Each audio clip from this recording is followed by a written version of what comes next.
What up, y'all? Today we're doing Raptors recommendations. It is an ongoing segment I will be doing where my producer, San Raptor, he did the Sand City album. Go check that out if you get a chance. We'll be recommending a musical project and I will be reviewing slash talking about it. Let's go. All right, the first Raptors recommendation is actually Qtip's The Renaissance, and this has a lot of meat on the bone, you know what I'm saying? Not a commercially viable project necessarily, but that's what Qtip is known for. He's the artsy-fartsy guy. He is not the guy that's going to be banging in the club, you know what I'm talking about. So I do like this more my style of music, and I'm glad Raptor recommended this one because it's a good one to start with.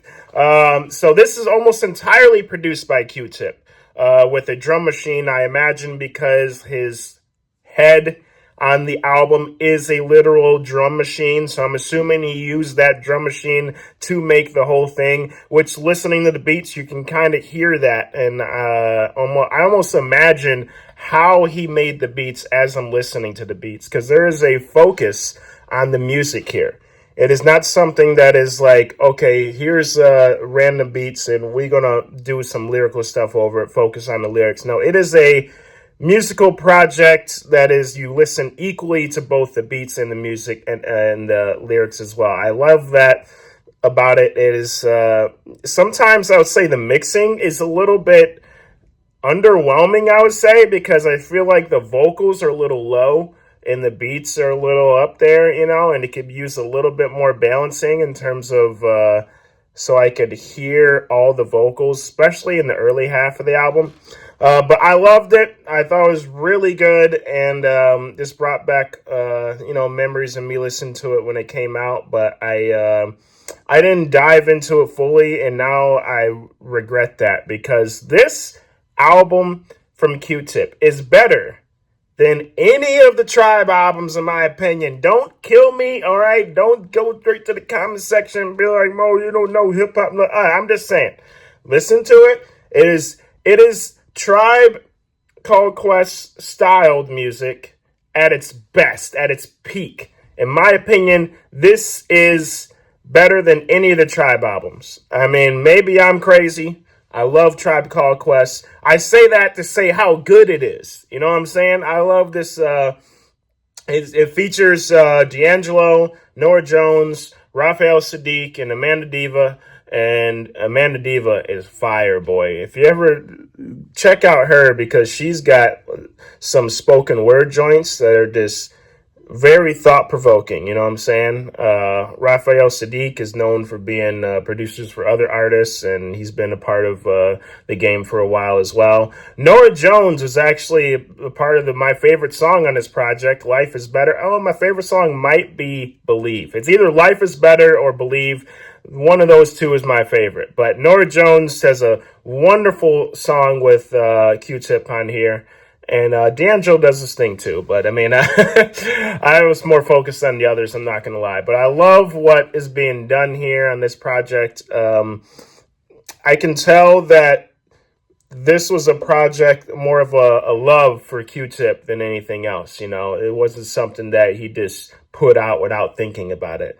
It definitely has a flow and a smooth, like you can listen to the whole thing just vibing with it, right? Because the tracks really blend together, but they sound different, but you know, they blend into one unit. They sound cohesive enough to where you don't really have to press that skip button too much time if you're in the right mood to relax. If you're in the mood to like, you know, get amped or something, or you're in the mood to listen to a specific type of music, then you might be pressing the skip button on there. But if you are in the mood to just chill out and vibe, you're not pressing that skip button, in my opinion. So it's dope, man. I love what he did. And I think that Jay Dilla produces one track on the album, and I forget what track that is, but I love that he got Jay Dilla's one of Jay Dilla's beats to be on here.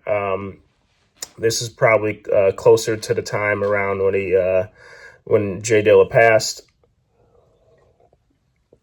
But I love it. I love it. I'm a big fan of Jay Dilla, obviously, being from Detroit myself, being a rapper myself, a producer myself as well. And I know San Raptor feels the same way. So I love that this is that this has J Dilla on it. So that's just something right there. I was like, yep, confirms it. It's a fire project, boy. Yeah. But Qtip as a producer, hella talented, hella talented. I mean, I recently heard his production where he produced on LL Cool J's album this last year, which was the Force, and in my opinion was the album of the year for me. Wasn't nobody really beating that, in my opinion. And I don't care if you Kendrick or whoever you is, LL's one of the goats. Gonna get your head sprung.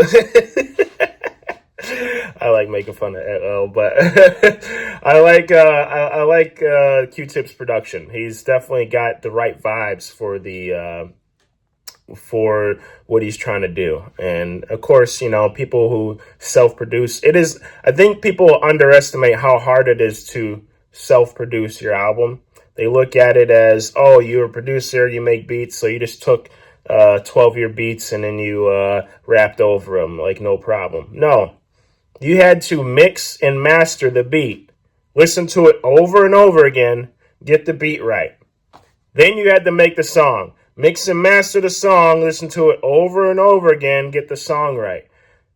By the time you mix and master the beat, you are not rapping over it. I just mean, I got beats. I love going over other producers' beats rather than my beats. But other people like my beats, but I don't usually like rapping over my own beats a lot of times anymore. I still do. My song Pain Bot was my beat. And so I still do. And that was just last year. So I still do. I produce for myself still, but I really enjoy collaborations, collaborating. And so when you're doing a project entirely yourself, and I mean entirely, trust me, I've done it. My first album, which you can't even find anymore, was entirely self-produced. And it is hard. It is hard because you got to keep that mental acuity as you're going through it. So this one, I got to rate is definitely one of the best albums I've heard in a long time. Is it the best album of all time? I think because of the music, the mixing on the vocals do bother me. I want those vocals higher. That did bother me, I will say. But I love the beat so much that it kind of made up for it. What do y'all think about Q-Tip's The Renaissance, man? This is a project that is underrated, in my opinion, because not enough people talk about it.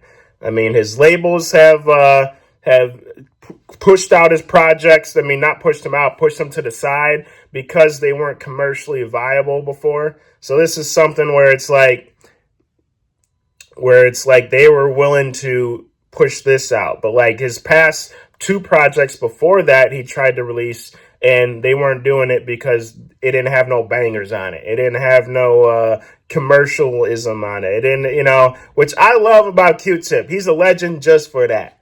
What do y'all think? Can I get a penny for my thoughts? So much to say lately, and I ain't talking about the things that I bought. We're from minor to major, baby, and I just wanna speak my mind. I'm just hoping that you get it, and I just wanna speak my mind. So you better get ready.